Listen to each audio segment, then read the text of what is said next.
دیکھیں جی، رفع یدین کے حوالے سے بنیادی طور پر یہ سمجھیں کہ جو رفع الیدین کے حوالے سے لوگ دعویٰ کرتے ہیں، پہلے ان کا مکمل دعویٰ لیا جائے۔ وہ کہتے ہیں رفع یدین رفع یدین، بھئی رفع یدین تو کہتے ہیں ہاتھوں کے اٹھانے کو۔ اب نماز کے شروع میں ہاتھ کو اٹھائیں تو یہ بھی رفع یدین ہے۔ رکوع جاتے، رکوع سے اٹھتے، تیسری رکعت کے شروع میں سجدے جاتے، سجدے سے اٹھتے، ہر تکبیر کے وقت، ہر اونچ نیچ کے وقت، یہ سارا رفع یدین ہے۔ سوال یہ ہے کہ جو کہتے ہیں رفع یدین وہ کس مقام کی بات کرتے ہیں؟ پہلے وہ مقام جو ہے وہ متعین کریں کہ کن مقامات پہ تواتر کے ساتھ رفع الیدین کرنا ثابت ہے، اور پھر نبی کریم علیہ الصلوۃ والسلام سے وصال اقدس تک ثابت ہے۔ اگر آپ بات کرتے ہیں روایات کی، احادیث کی، تو جو رفع الیدین کے بارے میں روایات اور احادیث آتی ہیں ان میں نماز کے شروع میں توجہ کریں، رکوع جاتے، رکوع سے اٹھتے، سجدے جاتے، سجدے سے اٹھتے، دو سجدوں کے درمیان، ہر تکبیر کے وقت، ہر اونچ نیچ کے وقت، تیسری رکعت کے شروع میں، ان مقامات پہ احادیث میں رفع الیدین کرنے کا ذکر ملتا ہے۔ اب سوال یہ ہے کہ جب ان تمام مقامات پہ کرنے کا ذکر ملتا ہے، لیکن جو اس بات کا بہت زیادہ جو نا وہ چیلنج کر کے نڈورا پیڑتے ہیں، وہ تو کرتے ہیں صرف رکوع جاتے، رکوع سے اٹھتے، اور تیسری رکعت کے شروع میں نہ سجدے جاتے کرتے ہیں، نہ سجدے سے اٹھتے وقت کرتے ہیں، نہ سجدے کے درمیان کرتے ہیں، نہ ہی وہ ہر اونچ نیچ اور ہر تکبیر کے وقت کرتے ہیں۔ تو سوال یہ ہے کہ وہ جو چھوڑتے ہو ان مقامات پہ، وہ کس دلیل کے ساتھ چھوڑتے ہو؟ وہ کیوں چھوڑتے ہو؟ تو یقیناً وہ یہی کہیں گے کہ بھئی ان مقامات پہ نبی علیہ السلام نے چھوڑ دیا تھا۔ بات سمجھ آ رہی ہے؟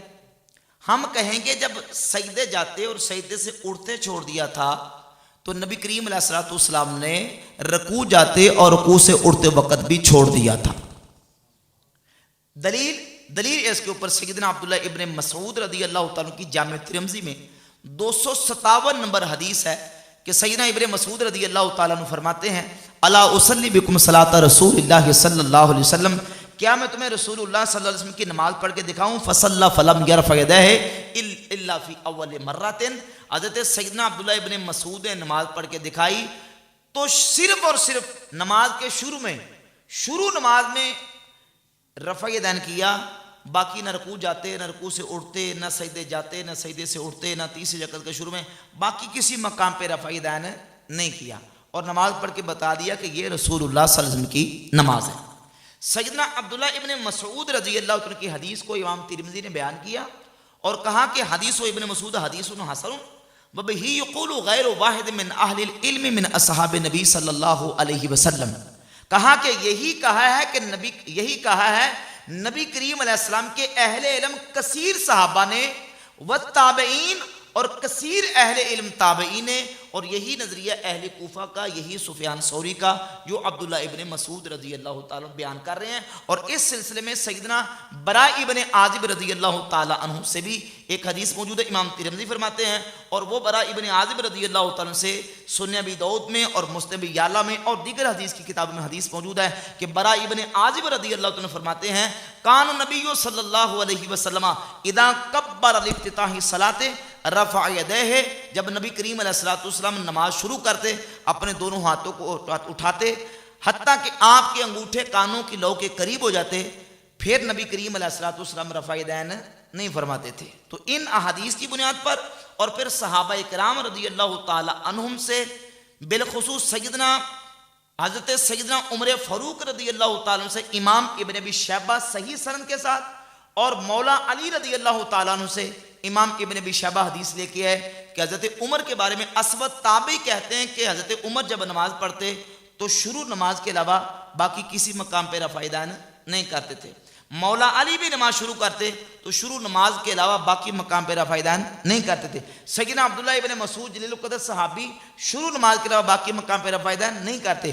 مولا علی اور مولا علی کے شاگرد اور عبداللہ ابن مسعود اور عبداللہ ابن مسعود کے تمام شاگرد وہ نماز میں رفع یدین نہیں کرتے۔ امام شافعی نماز میں رفع یدین نہیں کرتے۔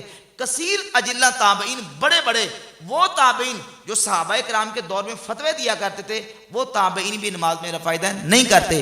امام مالک بن انس امام و دار الہجرہ، حدیث کی جو سب سے پہلے اسٹیبلش ہونے والی پوری دنیا میں کتاب موطا امام مالک کے مصنف، ان کی فقہ کی کتاب المدونۃ الکبریٰ میں یہ واضح طور پر لکھا ہوا ہے کہ امام مالک رفع دین کو ضعیف سمجھتے تھے۔ امام مالک اور آج پوری دنیا میں جتنے مالکی ہیں جو امام مالک کی فقہ کو ماننے والے ہیں، وہ نماز میں شروع نماز کے علاوہ رفع دین نہیں کرتے۔ اور پوری دنیا میں جو میجورٹی مسلمانوں کی احناف کی، امام اعظم ابو حنیفہ رحمۃ اللہ کے مقلدین کی ہے، وہ بھی نماز میں شروع نماز کے علاوہ رفع دین نہیں کرتے۔ تو ان دلائل کی بنیاد پر بحمد تعالیٰ یہ مسئلہ بالکل واضح ہے۔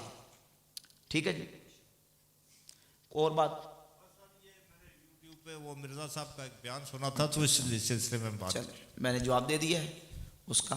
باقی پھر اس کے اوپر یہ کہ کچھ دھوکے دیتے ہیں اور عوام الناس کو مغالطات کا شکار کرتے ہیں۔ توجہ کریں ذرا، ایک دھوکے کا میں جواب عرض کر دیتا ہوں۔ وہ کہتے ہیں جی کہ آپ نماز کا طریقہ قرآن اور بخاری مسلم سے ثابت کریں، نماز کا طریقہ قرآن اور بخاری مسلم سے، اور پھر نبی کریم علیہ الصلوۃ والسلام کا خطبہ حجۃ الوداع بھی بیان کرتے ہیں۔ اب توجہ سے سننا، جو اہل علم ذرا علم سے شغف رکھنے والے ذرا میری بات توجہ سے سنی آپ نے۔ حضور نے حجۃ الوداع کے موقع پر خطبہ ارشاد فرمایا کہ میں تم میں دو چیزیں چھوڑ کے جا رہا ہوں، ایک اللہ کی کتاب اور ایک سنت۔ کتنی چیزیں؟ ایک اللہ کی کتاب اور دوسری حضور کی سنت۔ تو کسی مسئلے کو ثابت کرنا ہے تو قرآن اور سنت سے، کسے؟ لیکن انہوں نے بدل دیا، کہتے ہیں قرآن اور بخاری مسلم سے۔ سوال یہ پیدا ہوتا ہے کہ یہ جو حدیث ہے حجۃ الوداع کی، توجہ سے حدیث حجۃ الوداع کی کہ میں قرآن اور سنت چھوڑ کے جا رہا ہوں، یہ حدیث کس کتاب میں ہے؟ یہ حدیث بخاری مسلم میں ہے؟ نہیں سمجھا بھئی، یہ حدیث ہی بخاری مسلم میں نہیں ہے۔ آپ کہتے ہیں بخاری مسلم سے ثابت کریں، کیونکہ نبی علیہ السلام نے دو چیزیں چھوڑی ہیں، کتاب اور سنت۔ میں کہتا ہوں یہ کتاب اور سنت والی حدیث یہ بخاری مسلم سے پہلے نکال کے دکھائیں۔ بھئی جو حدیث دلیل کے طور پہ پیش کر رہے ہو، یہ بخاری مسلم میں ہے ہی نہیں، نہ بخاری میں، نہ مسلم میں، نہ ترمذی، نہ ابو داؤد، نہ ابن ماجہ، نہ نسائی صحیح سند کے ساتھ نہیں ہے۔ تو کہاں ہے؟ یہ جا کے 5ویں صدی کی کتاب مستدرک حاکم میں ہے، اور مستدرک حاکم میں حدیث امام حاکم لے کے آئے اور آخر میں لکھا وَذِكْرُ الْاعْتِصَامِ بِالسُّنَّةِ غریب، کہ یہ جو سنت کو قائم پکڑنے والی بات ہے نا، یہ غریب ہے۔ یہ کیا ہے؟ اس میں اسماعیل بن ابی الاویس راوی متفرد ہے۔ کہاں سنت کی بات، یہاں سنت کا بیان غریب ہے۔ بھئی جس حدیث کی بنیاد پر آپ پورا مقدمہ کھڑا کر کے بیٹھے ہیں، قرآن حدیث قرآن حدیث، بھئی وہ حدیث تو بخاری مسلم سے نکالے۔ جب وہ حدیث ہی بخاری مسلم میں نہیں ہے تو یہ اپنی طرف سے کہتے ہیں جی قرآن اور بخاری مسلم سے ثابت کریں، یہ تحکم اور سینہ زوری نے تو اور کیا ہے؟ یہ ہمارا دعویٰ، ہمارا ایمان ہے کہ قرآن جتنے کا جتنا ہے وہ سارے کا سارا دو گتوں کے اندر بند ہے۔ کوئی قرآن کی آیت قرآن سے باہر ہے نہیں رہ گئی، اور نہ باہر سے قرآن کے اندر کوئی چیز آئی ہے۔ لیکن دنیا کی کسی حدیث کی کتاب کے بارے میں آپ یہ دعویٰ اور کلیم نہیں کر سکتے کہ حضور کی جتنی حدیثیں ہیں وہ ساری کی ساری بخاری اور مسلم میں آ گئی ہیں، یا جو بخاری مسلم سے باہر ہے وہ حدیث ہی نہیں ہے، یا جو بخاری مسلم سے پہلے حدیث کی کتابیں لکھی ہیں وہ بخاری مسلم کے آنے کے بعد کل عدم ہو گئی ہیں۔ یہ تو بہت بڑا ظلم ہے، یہ تو ناانصافی اور بہت بڑا ظلم اور جزاف ہے۔ تو یہ اپنی طرف سے لوگوں نے گڑنتو چیزیں بنائی ہوئی ہیں۔ قرآن اور بخاری مسلم سے ثابت کریں، قرآن کے بعد سنت سے ثابت کرنا ہے، اور سنت بخاری مسلم میں محصور نہیں ہے۔ میں 20 مثالیں پیش کر سکتا ہوں اس پر کہ بخاری مسلم میں احادیث موجود ہیں، لیکن وہ سنت طریقہ نہیں ہے۔ سنت طریقہ وہ ہے جو بخاری مسلم کے بعد دوسری کتابوں میں ہے۔ اس کی میں نے کئی دفعہ مثال پیش بھی کی ہے کہ صحیح بخاری میں امام بخاری رحمۃ اللہ 4 حدیثیں 2 صحابہ سے لے کے آئے، 224، 25، 26 اور ایک حدیث درمیان میں جا کے کہ حضرت حذیفہ بن یمان اور حضرت ابو موسیٰ اشعری رضی اللہ عنہ دونوں صحابی اس حدیث کے راوی ہیں کہ نبی علیہ الصلوۃ والسلام نے کھڑے ہو کے پیشاب فرمایا۔ صحیح بخاری میں 4 حدیثیں، اور یہی احادیث صحیح مسلم میں موجود ہیں۔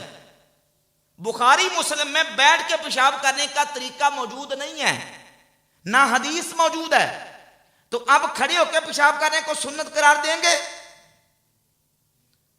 لیکن جن کے سر پھرے ہوئے وہ اپنی مرضی جو مرضی کرتے پھرے، وہ کہتے ہیں سنت ہے جی، ٹھیک ہے سنت ہے، دب کے رکھو، کم کھچ کے رکھو۔ لیکن پوری اسلامی ہسٹری میں کسی امام کسی محدث نے کھڑے ہو کے پیشاب کرنے کو سنت قرار نہیں دیا۔ تو اب پھر کیا کریں؟ اب آگے چلیں گے، حدیث کی کتابیں دوسری دیکھ لو۔ جامع ترمذی میں امام ترمذی رحمۃ اللہ علیہ حدیث لے کے، حدیث نمبر 12، سیدہ عائشہ ام المؤمنین رضی اللہ تعالیٰ عنہ سے وہ فرماتی من حدثکم ان النبی صلی اللہ علیہ وسلم کان یبول قائما فلا تصدقوه، جو تمہیں یہ بیان کرے کہ حضور کھڑے ہو کے پیشاب کرتے تھے اس کی تصدیق نہ کرو۔ ما کان یبول الا قاعدا، حضور تو بیٹھ کے ہی پیشاب فرمایا کرتے تھے۔ تو اب اس حدیث کے مطابق سنت بیٹھ کے پیشاب کرنا ہے، کھڑے ہو کے پیشاب کرنا سنت ہے؟ بولے سنت ہے؟ اب پھر وہ جو حدیثیں چار ہیں ان کا کیا کریں؟ اس کے مختلف جوابات علماء نے دیے، فقہا محدثین نے۔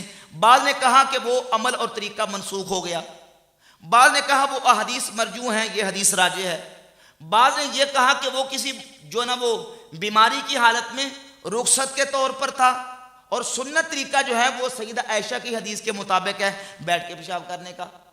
بعض نے اس کو منسوخ قرار دیا، اور منسوخ کے حوالے بھی میں پیش کر سکتا ہوں۔ تو